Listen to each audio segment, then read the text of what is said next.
Bismillahirrohmanirrohim. Assalamualaikum warahmatullahi wabarakatuh. Bagaimana kabarnya anak-anakku semuanya? Semoga dalam keadaan sehat walafiat. Nah, anak-anakku semuanya, sebelum kita ke materi inti, silahkan kalian untuk mengisi daftar hadir terlebih dahulu yang sudah Ibu share di Google Classroom. Anak-anakku sekalian, ini merupakan materi lanjutan dari materi sebelumnya tentang sel, pendahuluan, kemudian ukuran, bentuk, dan komposisi dari sel. Sekarang yang akan kita pelajari adalah tentang struktur sel dan organel sel. Mohon untuk diperhatikan ya.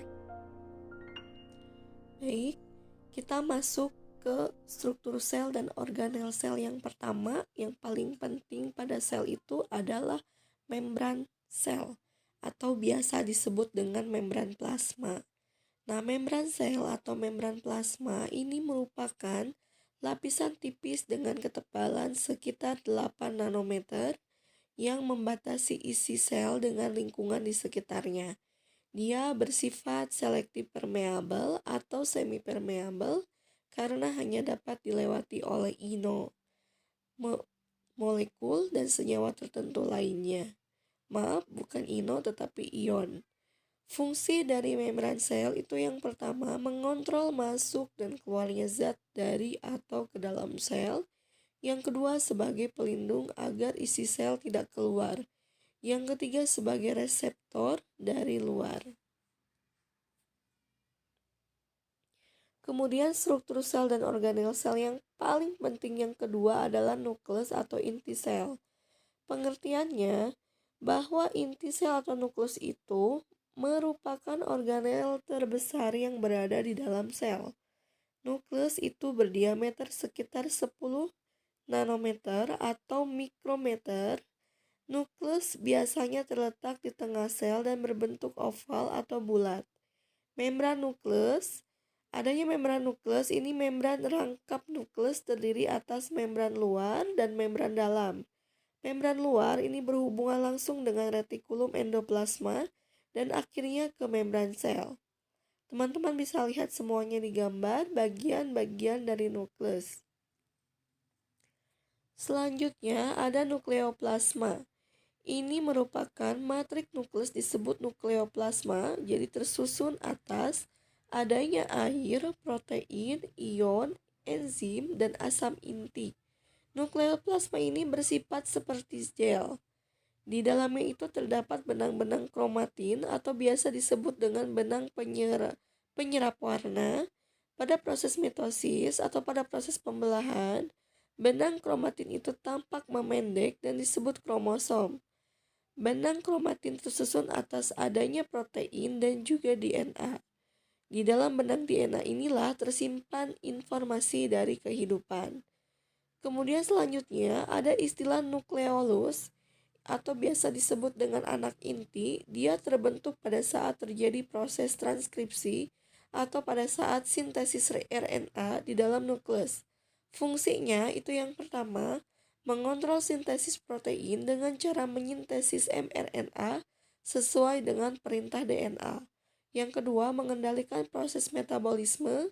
Yang ketiga, menyimpan informasi genetik berupa DNA. Yang keempat, tempat penggandaan atau replikasi dari DNA. Selanjutnya, struktur sel dan organel sel yang selanjutnya itu adalah sitoplasma. Sitoplasma itu artinya plasma sel, yakni cairan yang berada di dalam sel selain nukleoplasma atau biasa disebut dengan plasma inti. Sitoplasma itu tersusun atas cairan dan padatan. Cairan sitoplasma itu disebut dengan sitosol. Padatan sitoplasma adalah organel-organel. Sitosol itu tersusun atas adanya air, protein, asam amino, vitamin, nukleotida, asam lemak, gula, dan ion-ion. Sitosol juga disebut pula matriks sitoplasma.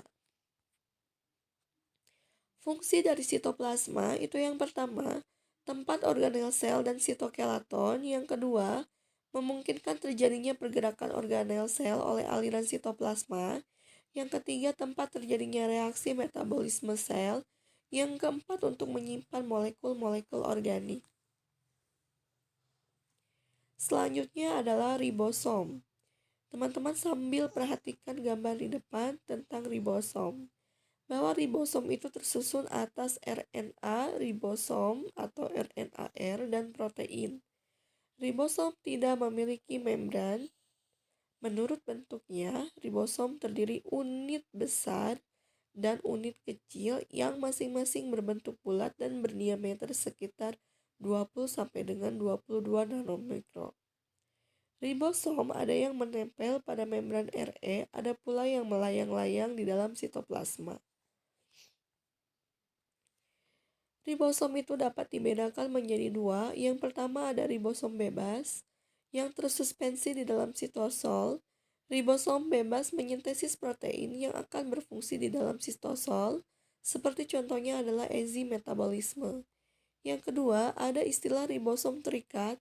Ini menempel pada RE. Ribosom terikat itu menyintesis protein yang akan dimasukkan ke dalam membran retikulum endoplasma, sekresi protein, dan juga pembungkusan pada organel tertentu seperti lisosom.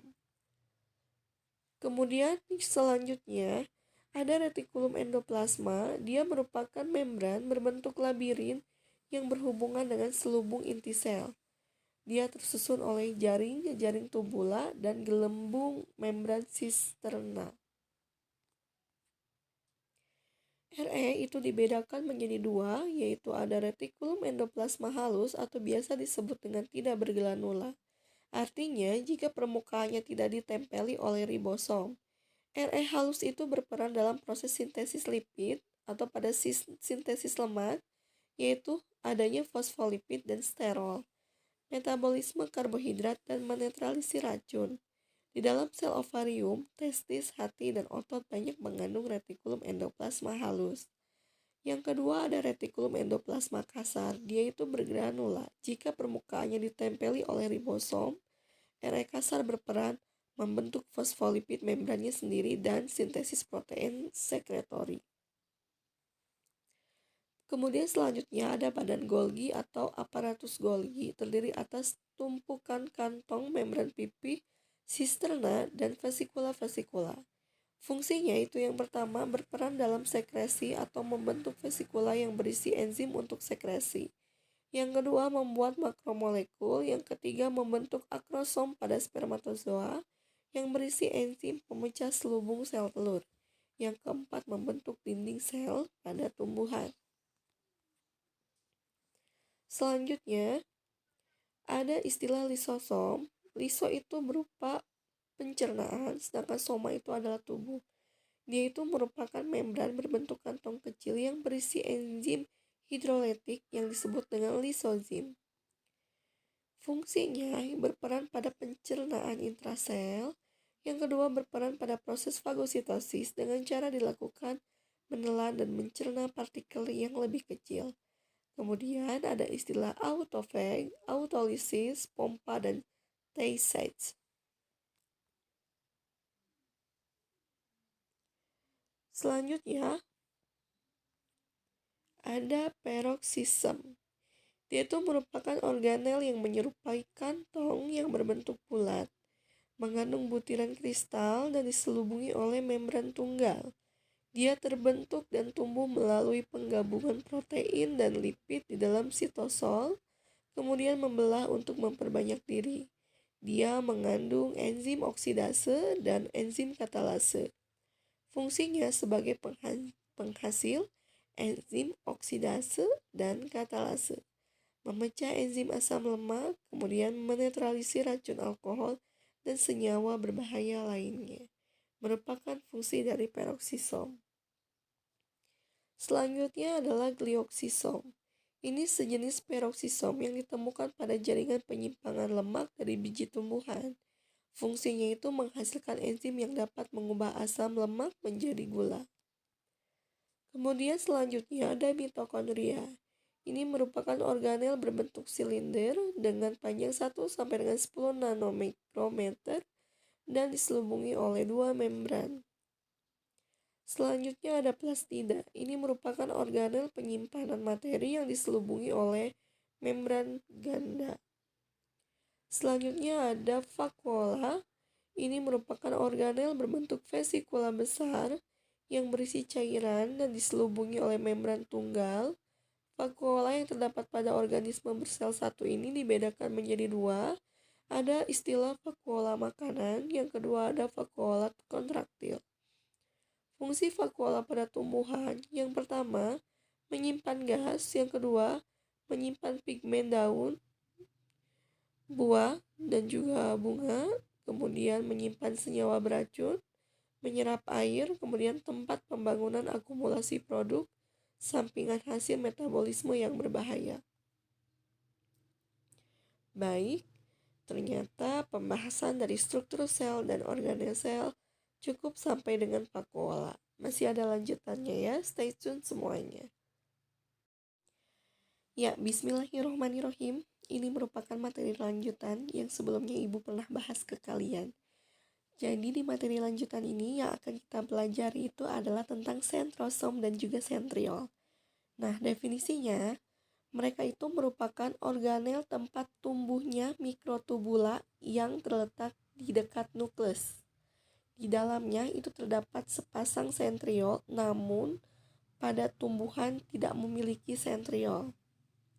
Kemudian ada istilah sitoskeleton. Nah, ini merupakan kerangka sel yang kuat dan lentur. Ini berupa jalinan serabut.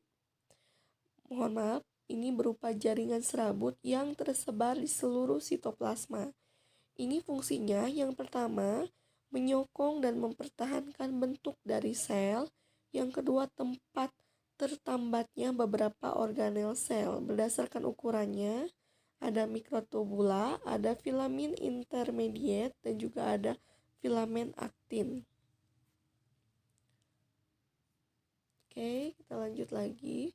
Kemudian ada dinding sel. Nah, dinding sel ini memiliki ketebalan yaitu 0,1 nanomikro hingga beberapa mikrometer. Fungsinya itu yang pertama melindungi sel, yang kedua mempertahankan bentuk sel, yang ketiga mencegah penyerapan air yang berlebihan. Kemudian yang akan kita pelajari kali ini yaitu tentang sel prokariotik dan sel eukariotik.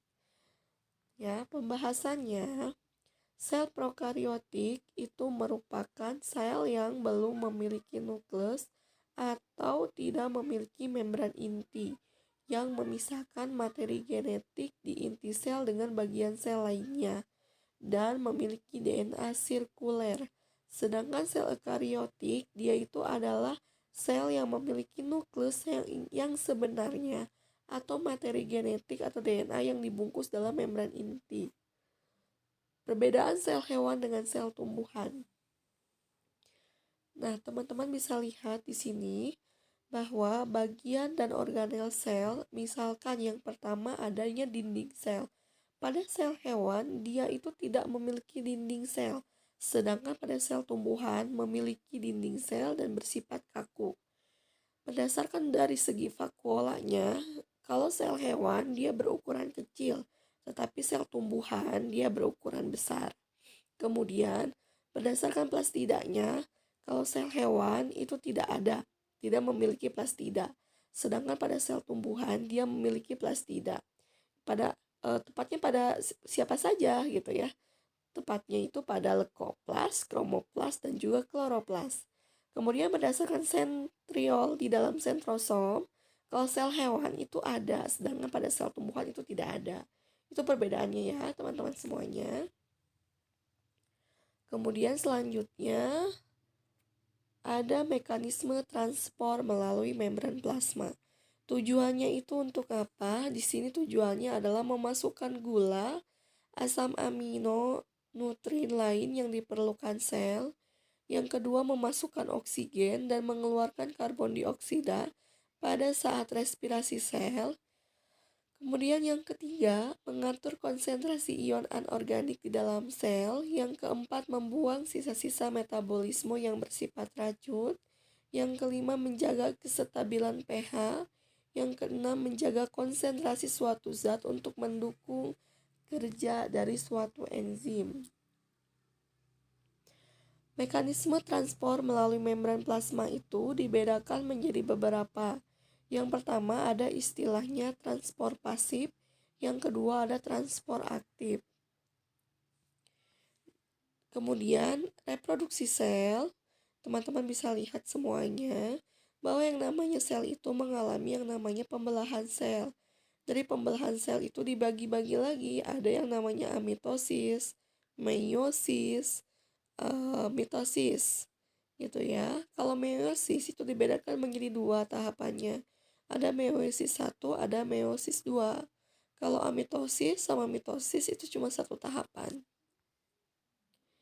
Oke. Nah, ini merupakan penjelasan tentang transport pasif dan transport aktif pada sel. Teman-teman semuanya dimohonkan untuk menyaksikan dan menyimaknya ya. Nah, penjelasannya, transport pasif yaitu transport sel yang dilakukan melalui membran tanpa membutuhkan energi. Terjadi karena adanya perbedaan konsentrasi antara zat yang berada di dalam sel dengan zat yang berada di luar sel. Transport pasif itu meliputi adanya difusi, kemudian difusi dipermudah, kemudian adanya osmosis. Kemudian dari difusi, penjelasannya ini adalah proses pergerakan partikel, molekul, ion, gas, atau cairan dari konsentrasi tinggi ke konsentrasi yang lebih rendah hingga tercapai suatu keseimbangan. Contohnya peristiwa masuknya oksigen dan keluarnya karbon dioksida. Kemudian yang kedua ada istilah difusi dipermudah. Ini merupakan difusi yang dipermudah oleh saluran protein spesifik dan difusi yang dipermudah oleh protein transport.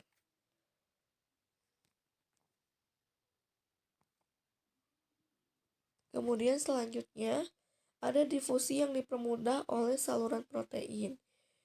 Penjelasannya banyak molekul polar yang berukuran besar atau misalnya adanya asam amino dan glukosa dan ion tertahan oleh membran ganda fosfolipid, tetapi dapat berdifusi melalui saluran yang dibentuk oleh protein.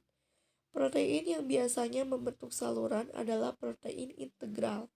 Saluran protein dapat membuka dan menutup karena adanya rangsangan listrik atau kimiawi.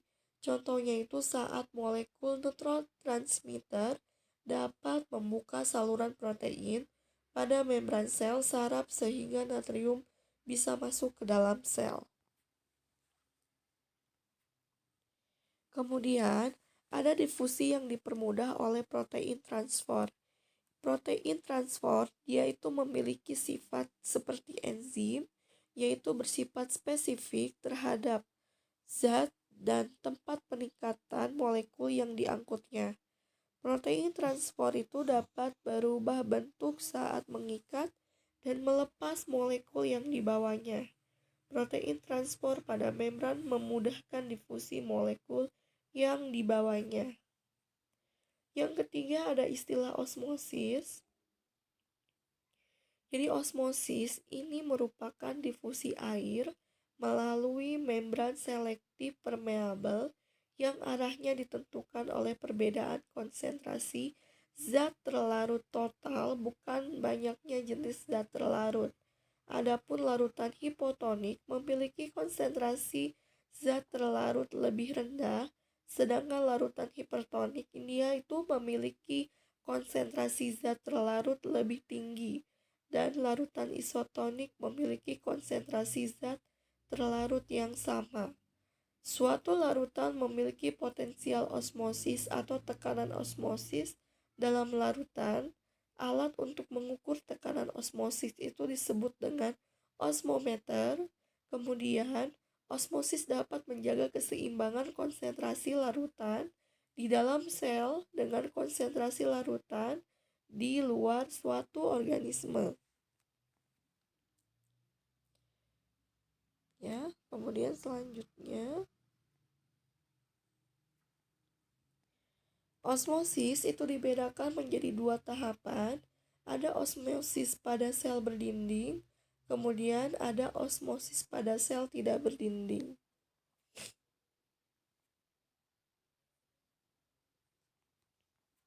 Kemudian selanjutnya ada istilah osmosis pada sel berdinding tumbuhan. Jika sel pada larutan yang hipertonik, maka air di dalam sel akan keluar, sehingga sel mengerut dan membran plasma akan tertarik menjauhi dinding sel atau biasa disebut dengan plasmolisis. Yang kedua, sel pada larutan yang isotonik maka akan menjadi lembek atau flaccid. Sel pada larutan yang hipotonik kecenderungan air masuk ke dalam sel yang diimbangi oleh dinding sel, atau setelah mencapai ukuran tertentu, dinding sel akan memberikan tekanan baik pada sel sehingga akan membesar pada batas normal atau turgid. Ada istilah hipertonik, isotonik, dan hipotonik. Kemudian selanjutnya ada osmosis pada sel tidak berdinding atau hewan. Sel pada larutan yang hipertonik atau larutan pekat, air di dalam sel akan keluar dari dalam sel sehingga selnya itu mengerut. Kemudian,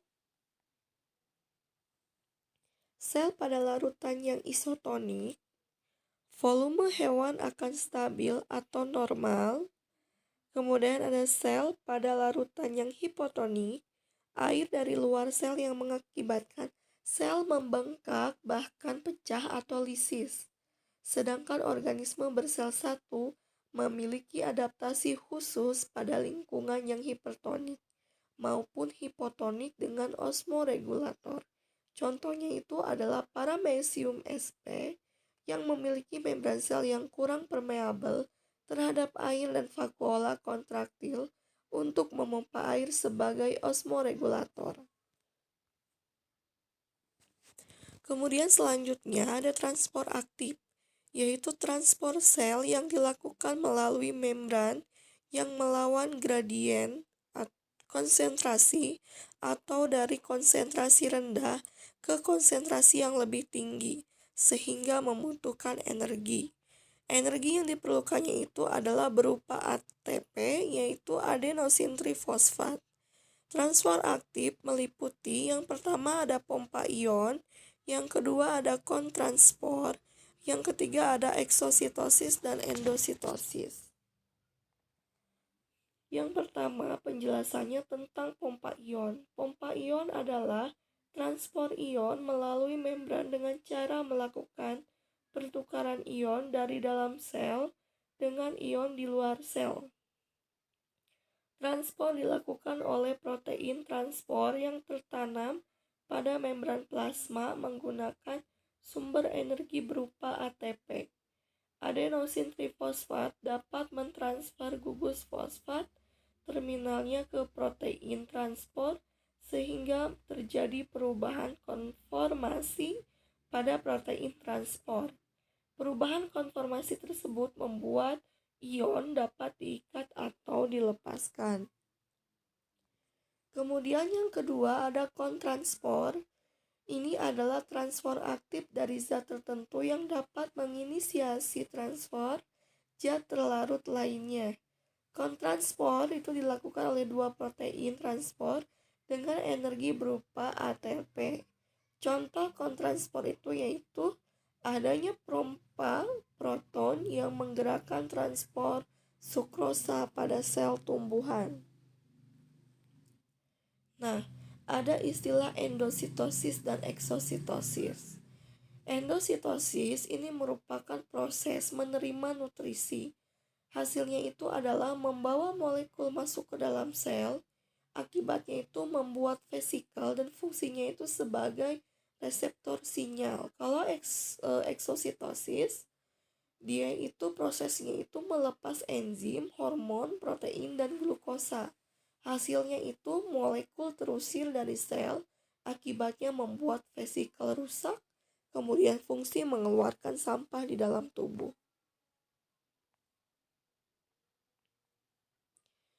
Dari endositesis ada istilah fagositosis, pinositosis, dan yang diperantarai oleh reseptor.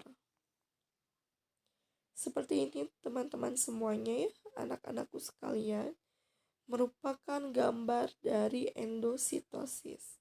Ada istilah fagositosis, pinositosis, dan endositosis yang diperantarai reseptor.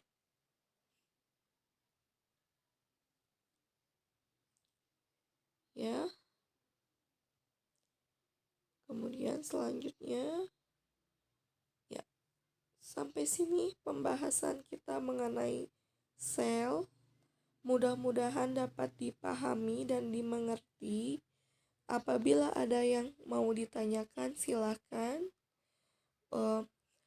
Karena materi sel kita sampai dengan akhirnya yaitu pada endositosis, maka Ibu akhiri untuk pembelajaran kita kali ini. Semoga ilmunya bermanfaat. Akhirul kalam. Wassalamualaikum warahmatullahi wabarakatuh.